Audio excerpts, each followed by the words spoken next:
mga resibong nakalap ngayong hapon.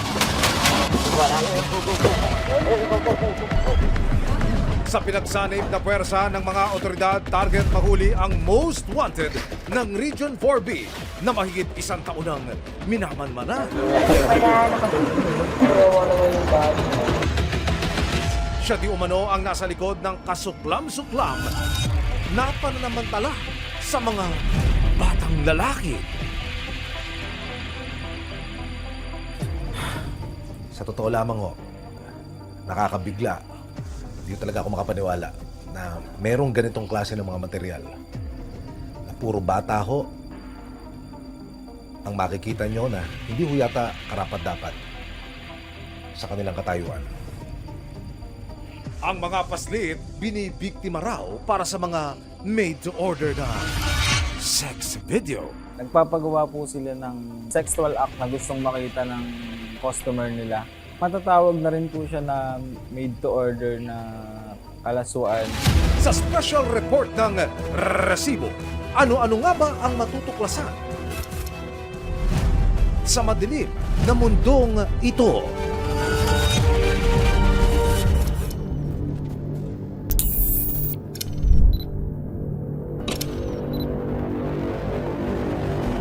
Ang lusot ang may atraso, walang ligtas ang abusado. Bibigyan ng tugon ang bawat reklamo at hahanapan namin ng Resibo. Magandang hapon, ako po si Emil Sumangil.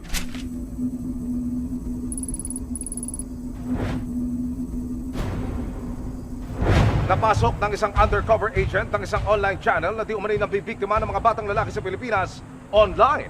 Natuklasan ng mga operatiba ang kayupang dinanas ng mga biktima. Sinisiyasat din ng mga otoridad kung alam kaya ng mga magulang ang sinapit ng kanilang mga anak. May 18, 2026 kasama ang mga operatiba ng Philippine National Police, Women and Children Protection Center Luzon Field Unit o PNP WCPC LFU. Tumawid ang Resibo papuntang Calapan City, Oriental, Mindoro.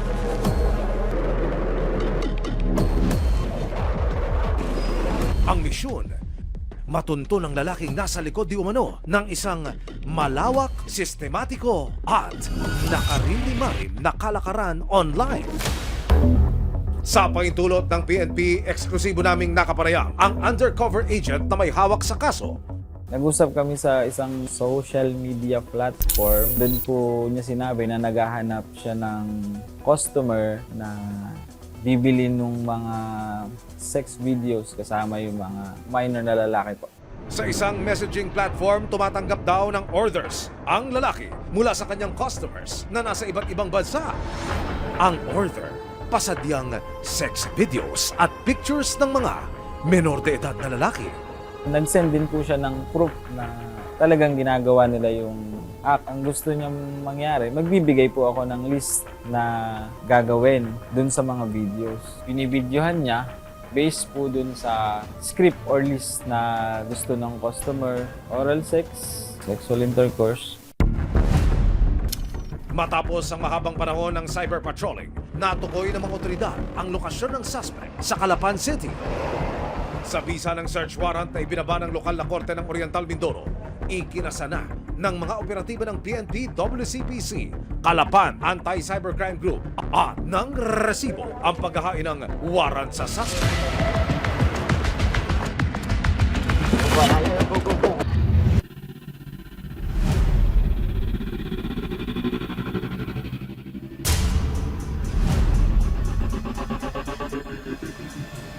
Nasa harapan ko po ngayon, mga kapuso, ang mga litrato at magsisilbi ngayong ebidensya laban po sa kanya. Sadyang nakapangangalisag ng balahibot. Mahirap pong tignan sa totoo lamang dahil puro menor de edad po ang nakikita ko sa unang tingin pa lamang. Puro menor de edad, puro mga bata po ang nasa larawan na pinagagawa ko ng kung ano-ano klaseng malalaswang bagay, mga nakaposisyon na hindi ho na yata nararapat sa kanilang edad. Sa totoo lamang ho, nakakabigla, nakakagulat, at hindi ho talaga ako makapaniwala na merong ganitong klase ng mga material na puro bata ho ang makikita nyo na hindi ho yata karapat-dapat sa kanilang katayuan. Noong nakaraang taon, isang tip ang nakuha ng Philippine Internet Crime Against Children Center o PICAC mula sa counterpart na grupo sa Switzerland. Nagbebenta raw ang isang Filipino ng malalaswang litrato at video ng mga kabataan online. Ang mas masaklap, hindi lamang pala online ang atake ng suspect, nag-aalok din daw siya ng meet-up sa kanyang mga kliyente. Sinasabi po niya na merong times na nakikipagkita sila kay customer, kasama yung mga minor victims na lalaki. Magsaset sila ng date, doon na po gagawin yung sexual act. Sa kanilang pag-iimbestiga, unti-unting nabunyag ang malaswang kalakaran online. May ginagamit po siyang ibang messaging app, tapos doon po niya nakikilala yung mga foreigner. Lilipat sila ng ibang messaging app parang maging private yung usapan nila. Parang nasa 10 na bata yung possible na nag-groom at saka naging victim na po. Dito, pwede nang magbigay ng order ang mga customer ng mga gusto nilang ipagawa at ipa-video sa suspect. Lahat daw ng mga miyembrong kasali rito, panay, mga batang lalaki ang gustong mapanood. Matatawag na rin po siya na made to order na kalasuan kasi sa customer po manggagaling yung list na gusto niyang makita dun sa video na gagawin ng facilitator. Mayroong script na gagawin sa mga videos na gagawin nila, oral sex, sodomy. Marami pong iba't ibang kalasuan yung ginagawa po. Para makumpirma ang di umano'y illegal na kalakaran ng lalaki online, Enero ngayong taon, sinubukang makipagtransaksyon ng undercover agent sa kanya. May engagement kami na sinet, nagbigay siya ng mga sample ulit. Pinapipili niya po ako dun sa dalawang available na minor. Piling daw niya po may mangyayaring hindi maganda ng time na yon. Since nga hindi siya na-entrap ng time na yon, hindi naman po pwede na hindi itutuloy yung investigation. May nakita na po akong abuse. Para sa akin po, hindi na po dapat magpatuloy yung ganung ginagawa. Dahil sa nakababakalang pang-aabuso di umano sa mga minor de edad na lalaki, hindi tinigilan ng PNP WCPC at PNP Calapan Oriental Mindoro ang pagtukoy sa lokasyon ng suspect. Hanggang nitong May 18, 2026, kasama ang resibo, ikinasana ang paghahain ng ibinabang search warrant. May hiling ka ba sumbong o inaabi o inaagrabyado? May kakanta. Pagdating sa area, kailangan mo nang maghintay ng hudyat mula sa mga operatiba para kumpirmahing nasa bahay ang suspect. Maya-maya pa,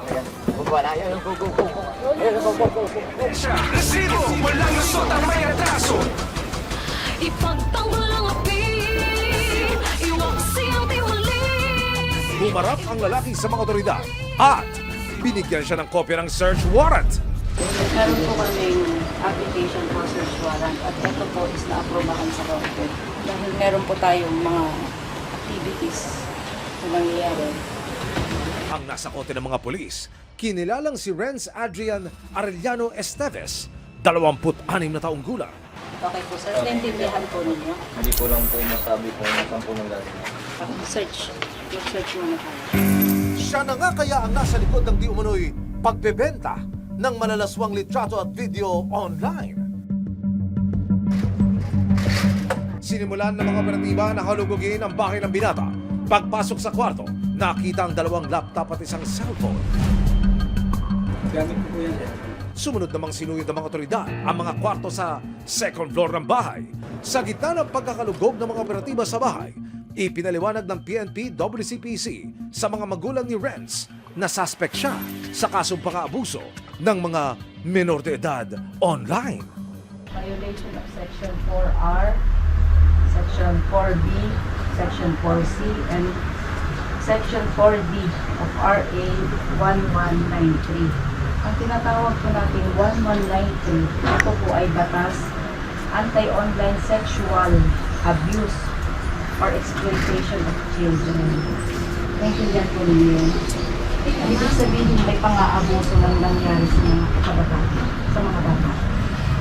At yun po ay allegedly na committee offense. Ang ina ng suspect hindi na napigilan ang emosyon nang malaman ang bigat ng kasong pwedeng kakarapin ng kanyang bunso.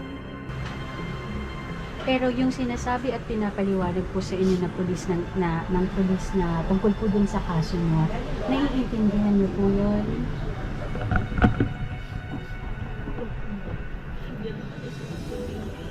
Wala akong makikita ganyan. Ngayon nyo lang po nalaman. Nagulat po kayo. Ang ginagawa ng trabaho sa gabi, yung trading. Sa gabi siya kasi nag-ano sa araw siya. Nag-ano siya yung trading niya. Yun lang ang ganyan. Sabi ko, gawin mo na lang kapong part-time niya. Maghanap ka ng regular na trabaho. Sinasabi ko sa kanila yung kahihiyan. Madaling pumasok sa mali. Pero napakahirap. Labas. Yan ang sinasabi ko sa kanila. Doon dumikatigasan talaga ako. Sa pag-asang makahanap ng mga sapat na ebidensya, unang isinailalim ang cellphone ng suspect sa forensic extraction. Sa prosesong ito, kukunin ang mga nilalaman ng gadgets. Kahit ang mga file na nabura na raw, pwede pang ma-retrieve. Makalipas ang mahigit 4 na oras na paghihintay ng PNP, WCPC, Calapan City, ACG at ng resibo. Tumabad ang isang larawan ng batang lalaki na nakahubad at nakapiring. Ang suspect na si Esteves na nakaupo sa tabi ng pulis, walang imik pero para bang hindi mapakali. Sa patuloy pang pagsusuri ng otoridad sa cellphone, sunod-sunod nang lumitaw ang iba pang malalaswa at maseselang larawan ng mga batang lalaki. Para sa mga otoridad, sapat na raw ang nakita nilang ebidensya para tuluyang kang arestuhin. Ika inaaresto namin sa salang paglabag sa Section 4R ng Republic Act 11930 at ikaw ay may karapatang manahimik at magsawalang kibok. Ang pag-aresto sa Renz ay recorded ng body worn camera, dalawa. Meron tayong media representative at meron tayong barangay official. Okay? Tindihan mo lahat? Matapos arestuhin, dinala na si Esteves sa Calapan City Police Station.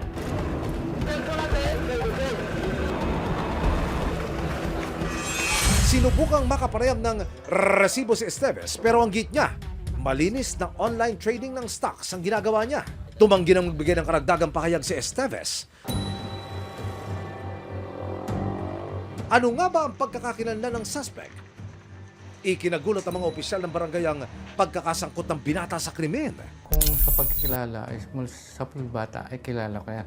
Tahimik na bata, ay hindi naglalabas, hindi siya kamoy o merong kaso na nakarating sa barangay, wala naman po.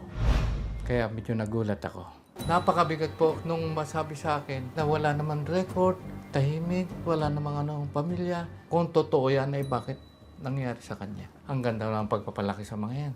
Ang pagkakaalam ko. Wala pa naman yan, ay suspect pa lang. Alam ko at hanggang ngayon hindi pa rin ako makapaniwala. Sa investigasyon ng mga pulis, lumalabas na huminto sa pag-aaral si Esteves sa kursong Civil Engineering. Mula noon, naging abala na raw siya sa online trading. Marami lang siyang alam about computer, trading, cryptocurrency. During engagement, ang gusto niyang mode of payment is Tuluyang mang nadakip si Esteves pero nananatiling hamon sa mga otoridad ang pagtukoy sa mga biktima, hindi lamang sa Mindoro, kundi pati sa kalapit probinsya. Nadakip po ng PNP itong suspect. Pero ano pa ho yung challenges para ho partikular sa kaso na ito, sir? Patuloy po pa rin namin hinahanap yung mga victim kasi may mga pictures na po siya na sinend sa amin. Yun na po muna nating mahuli yung suspect at may alis po siya doon sa lugar na kung saan nandun din po yung mga naging biktima niya. Ayon sa City Social Welfare and Development Office ng Calapan, ito ang unang reported na kaso ng online sexual abuse and exploitation of children o OSAEC sa kanilang syudad. Ito po ang first time na mayroon pong case ng OSAEC and CSAM. Hindi po namin inaasahan na sa Calapan ay may ganito ng case. Sinisiguro naman nila na handa silang magbigay ng sapat na intervention oras na matunto ng mga nabiktima di umano ni Esteves. Kung kinakailangan talagang ang bata rin ay mailagay sa shelter, so andito kami para tumulong at magampanan natin kung ano yung mga nararapat natin gawin para sa bata. Sila tutulungan natin, bibigyan natin sila ng counseling, katuwang ang ibang ahensya, para sa gano'n naman ay katulong din natin sila na maisaayos ang buhay. No, hindi lang ng bata, kundi pati ng pamilya. Sa patuloy na pag-iikot ng resibo sa Calapan City, naging mailap din ang impormasyon tungkol sa mga batang posibleng naging biktima di umano ni Esteves sa lugar. Hindi taga rito ito. Ni isa po doon ay wala akong makilala at wala siyang taga rito sa Tawiran. Nangako ang punong barangay na makikiisa sila sa mga otoridad para matunto ng mga bata. Kami po ay katulong nila at kung mapapakita sila ng ni isang litrato na dito na ma-identify na taga rito. Noong oras din po ay action ng sanggunian sa pamumuno ko at yan po ay ating magagang maresolba. Para sa PNP WCPC, hindi natatapos ang laban kontra OSAIC sa bansa. Nananatili raw itong isa sa pinakamalaking banta na kinakaharap ng maraming bata sa ngayon. Bakit to sa inyong palagay? Mabigat ang kampanya, ang operasyon, pero may nakakalusot parang kabute na nagsusulputan at dito ho, nakakahanap ng hanap buhay ang ating mga kababayan. Marunong na po talaga sa internet ang mga Pilipino at ang mga kabataan at marunong din po tayo makipag-usap sa English. No? So kaya karamihan po ng mga perpetrator na foreigner ay madali nilang naluluro yung ating mga kababayan. Ito namang ating mga kababayan, una dahil sa kahirapan, parang nagiging negosyo na. Opo. So medyo nakakabahala po yung ganitong sitwasyon. Noong 2025, halos 200 operasyon ang isinagawa ng ahensya kontra OSAIC. Sa bilang na ito, 71 suspect ang nadakip. Ngayon, hindi pa nangangalahati ang taong 2026. Umabot na sa 73 operation ang naisagawa ng PNP WCPC. Sa bilang na ito, 35 suspect ang naaresto habang 71 biktima naman ang na-rescue. Ang WCPC po ay patuloy ang aming pagsugpo laban sa trafficking in person, partikular ang online sexual abuse exploitation of children.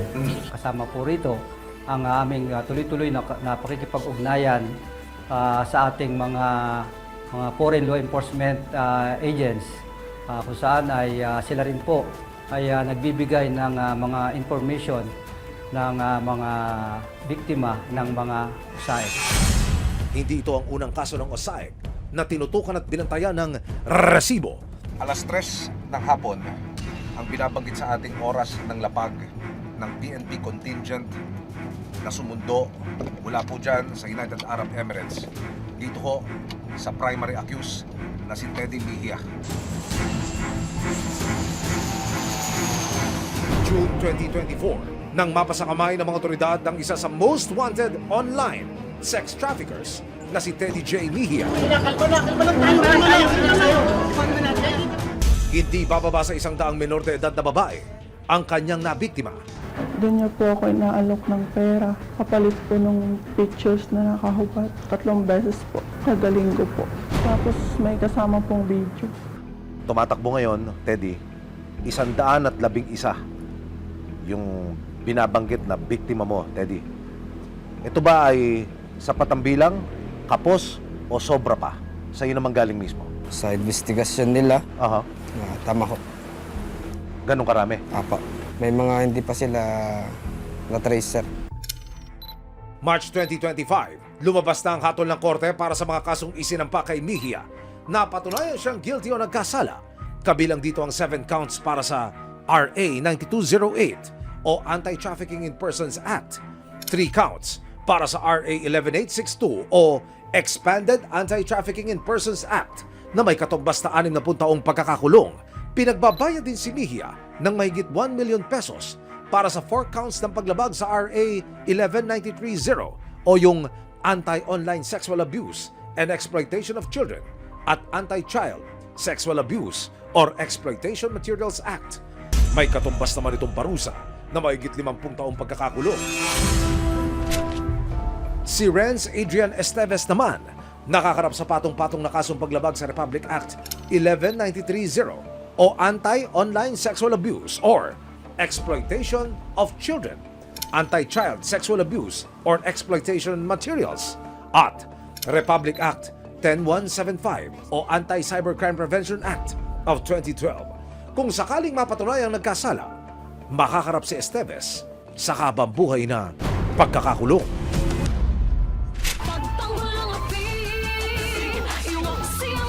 Walang lusot ang may atraso, walang kamala ang abusado.